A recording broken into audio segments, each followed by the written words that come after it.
Mexico defeats Honduras 1-0 to go to the 2025 CONCACAF Gold Cup final in a match that was ultimately determined by a 10-minute spell in the second half where Gilberto Mora got at the end of a ball, had a really nice touch on it, finds Raul Jimenez on the run, and Jimenez smacks that thing into the back of the net. 1-0. Offside goal gets removed following that play, and the following 30 minutes are fucking hell, dude. Hell. Absolute hell. The first half was really interesting with Honduras honestly dominating the match, I'd say, for the first 20-25 minutes. Mexico's midfield could not handle Honduras' physicality. And it's kind of what we expected, though. This was the only way that Honduras could approach this match. It worked for a solid 25 minutes. And then after that, it was just all Mexico. They looked completely comfortable. Even when Honduras did get on the ball, it led to absolutely nothing, man. Absolutely nothing. And so it was only 1-0 for Mexico. In the dying seconds of this match, Honduras could have tied this game, gone to penalties, but there was nothing. Not even a half chance, not even a quarter chance, not even an eighth chance. I got to go all the way down to 0.001% chance, bro, because like every ball that went forward for Honduras, Mexico handled it so comfortably, so easily. Yes, it was a tight result on the scoreline, but at the end of the day, outside of the first 20 minutes, this was a very easy win for Mexico. Yeah, and that's why I'm curious what Honduras fans think about this result, because there was a lot of excitement going into this matchup of, you know, maybe we can go toe-to-toe in Mexico and have a chance at making it to a final. I mean, obviously people were joking around, but, you know, there was talks of a Guatemala-Honduras final. It would have been crazy. That would have been nuts. But I'm curious what Honduras thinks, what Honduras fans think after a performance like this, because I do think it ends up being a dud. This game specifically. Yeah. The tournament as a whole, I think, is still a success, given where Honduras was going into this tournament and how it started off with the 6-0 loss to Canada. But losing like this, where they couldn't generate really any opportunities, and Mexico ultimately looked in control, I think it's got to be a little bit of a frustrating end to their journey here when you had hoped for so much more as an Honduras fan, given the excitement that was built up. For Mexico, though, I like the defensive solidity that was shown. I mean, I felt pretty secure the entire time that Honduras was attacking Mexico's defense. That I felt good about. Yeah. I love the lineup on paper going into this game with Gilberto Mora, Marcel Ruiz, and Edson Alvarez in the midfield. Then up top, Piojo and Raul Jimenez paired up with Alexis Vega. That was fine with me. I love the lineup going in. It's not going to be pretty, bro. It just isn't. Yeah. And there were just moments where Mexico really couldn't find their cohesion. They couldn't find the flow. They didn't look like the dominant offensive side neither. There's a bunch of midfield battles happening, fights in this game. But there's always that moment, at least in this tournament, there's always that moment, that 10-minute spell where Mexico turns it on, they get their goal, and they just sit back and defend. And it worked out against Honduras. I am getting curious, though, how this setup looks like against a truly elite squad and what kind of result can we get in those matches. In CONCACAF, it works, but how's it going to look at the World Cup? Yeah, and I think we low-key got that answer in the friendlies before this Gold Cup, low-key. But, you know, that's neither here nor there. So we move on. We're in the final. I'd say a big takeaway, though, is Mora. You really think about it, 16 years of age. We talked about, you know, young Mexicans who have featured for the Mexican national team as teenagers. You know, Guardado, you mentioned. You also mentioned Giovanni Dos Santos, right? Mora, younger than both of those guys, and he was the best player today for Mexico. Insane. Right alongside Raul Jimenez. So if he's already this good, obviously he's not Lamine Yamal's level. Let's make that very clear. But if he's already this good from a Mexico perspective, he might end up having an insane career for Mexico. And he might feature next year at the World Cup in Mexico. And he might be one of the better offensive players for them, which is crazy. You don't know how happy it makes me that he actually followed up the last performance with another good one. Yeah. Because my hopes are really high for this kid, man. And I was mentioning it on the stream. I can't remember the last midfielder that was this young with this much promise for Mexico since probably Andrés Guardado in the mid-2000s, bro. Yeah. And the potential that he possesses is really, really cool. I'm glad that he's continuing on with that trend. There's special things in store for his player. I love his little touch, man. He's got a good touch on him. He can turn in space. It's really good. And then the know-how to feed Raul Jimenez. He fed Piojo Alvarado really wanted to play as well. Piojo just couldn't finish. He's looking great. Man of the match for me. I already asked the chat, and they're all saying the same thing. And then I also asked the chat to give me nicknames. Nicknames for Gilberto Mora. Here's what we got. Moradito.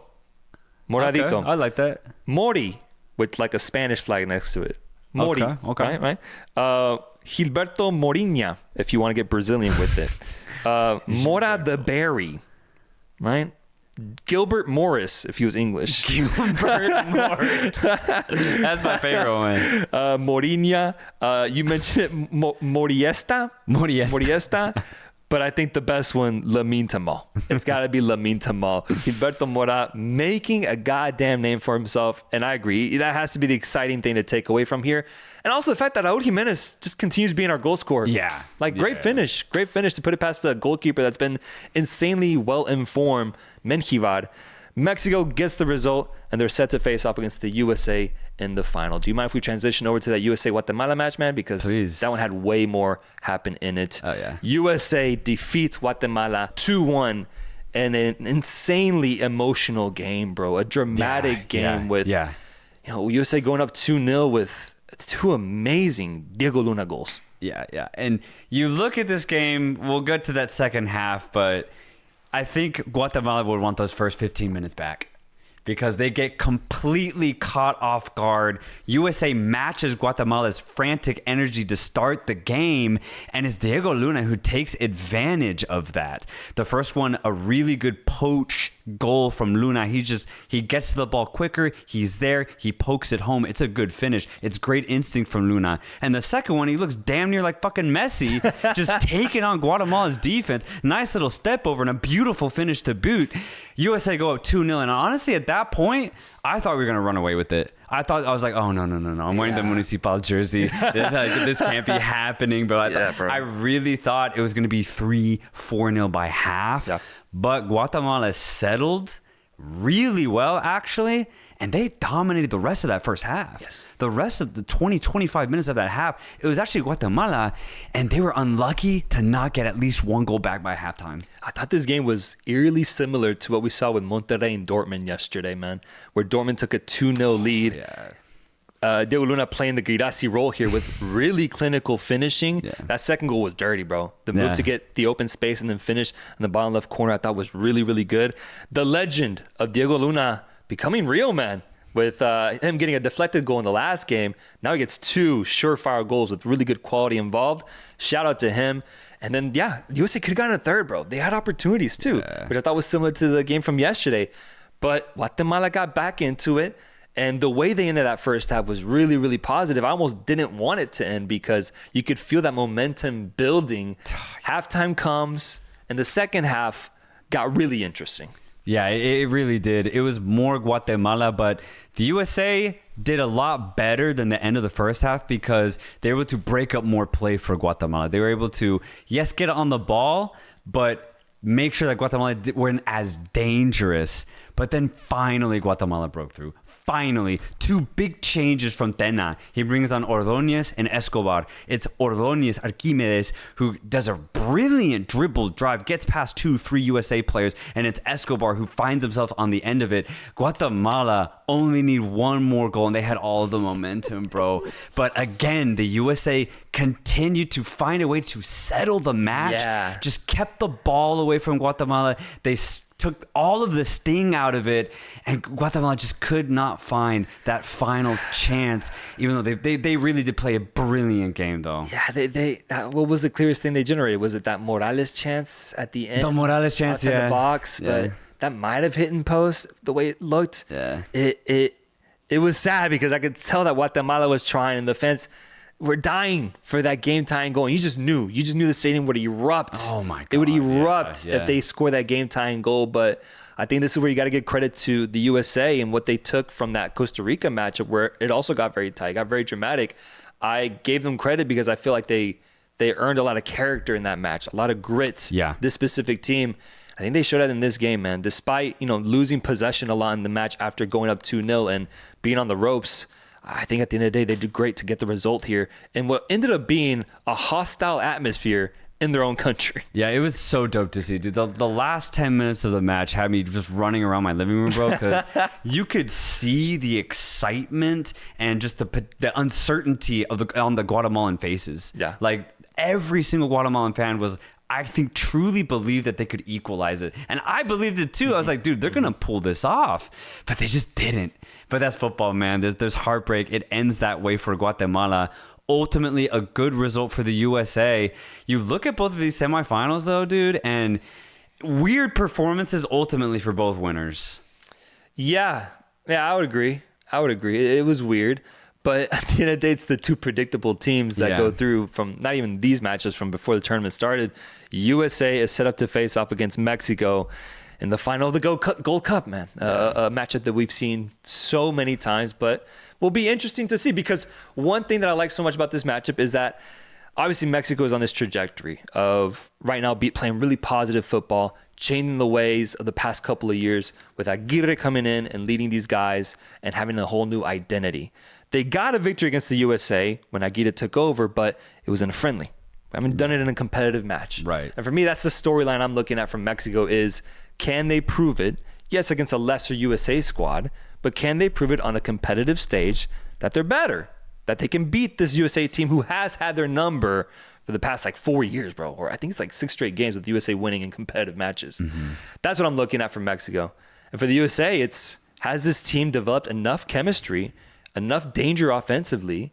Have they caught form at just the right time to be able to take down the favorites of this tournament?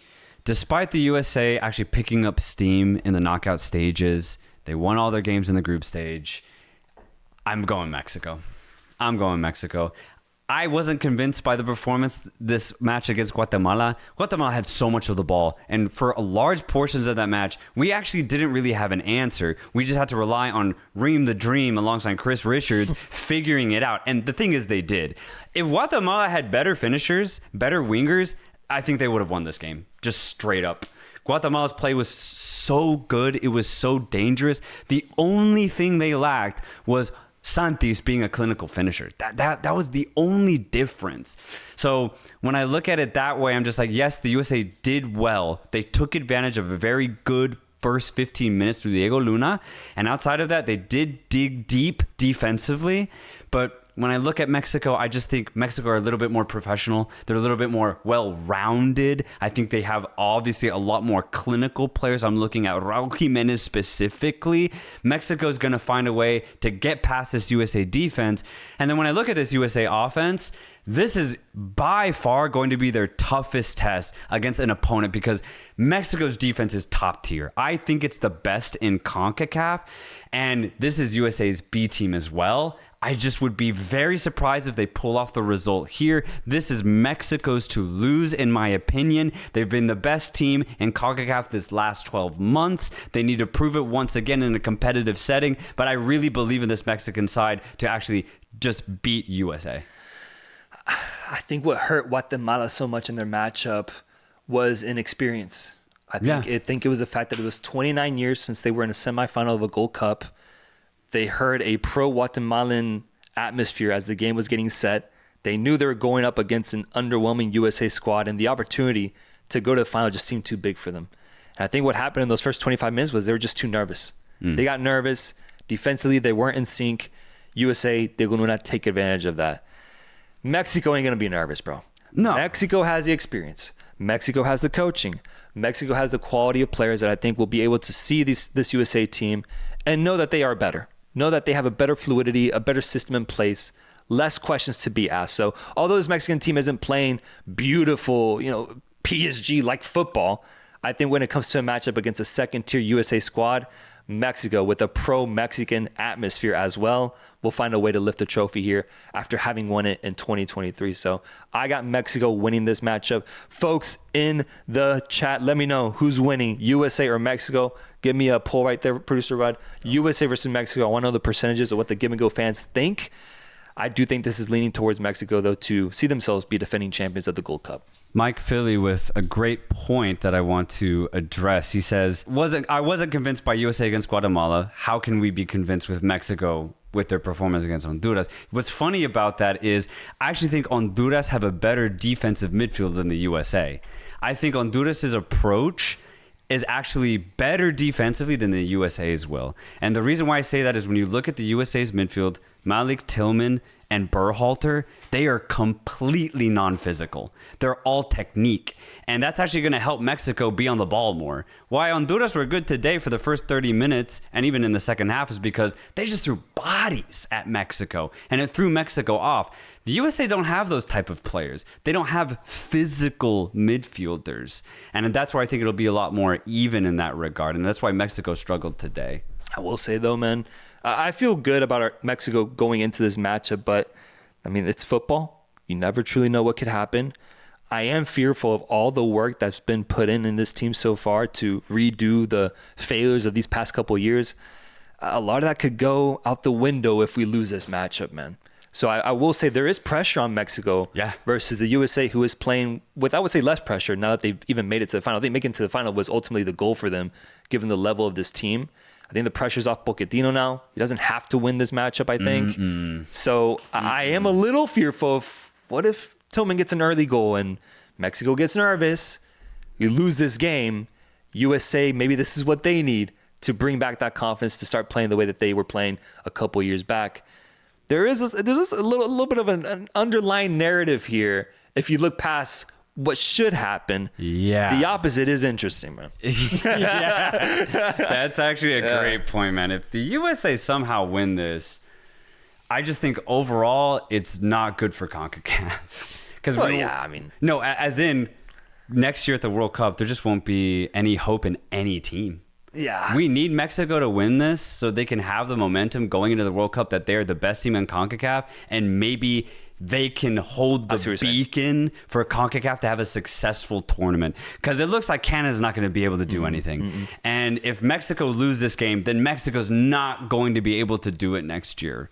And we already know how the USA is playing, so we need Mexico to win this game. Yeah, you're right. We mentioned it with, some scary signs shown for Mexico and how they compare to European teams prior to this tournament. But you're right. It's about building the illusion. Yeah. It's the illusion, bro. You got to. The trajectory, the story. Okay, Mexico's looking good. They're looking the best CONCACAF side. We have the factors of playing at home. We have the factors of, momentum. Yeah. That can be a very strong thing when it comes to a World Cup appearance that can maybe carry you to something special. Yeah, so that's why we have to build that illusion. If USA wins, that illusion gets shot, what do they say? Shot at the barnyard? What's that thing? Taken out bag. Taken out bag, bro. It gets taken out bag, and all of a sudden, CONCACAF is looking real weird, bro. It's looking way too weird, man. It's not what we need, man. Exactly. The poll results have USA at 21%, Mexico at 78%. I think that is pretty drastic. I would say more 35, 65, maybe 70, 30 is where I'm at. But basically 80-20 split here from the fans of the Give and Go. Mexico. I think that's fair. It really should be fair, man. This Mexico team cannot lose to USA B team. It's just that pressure aspect. They can't do it. No, we're looking good. Defense is looking good. I got Mexico winning this matchup and being the champions of the 2025 CONCACAF Gold Cup.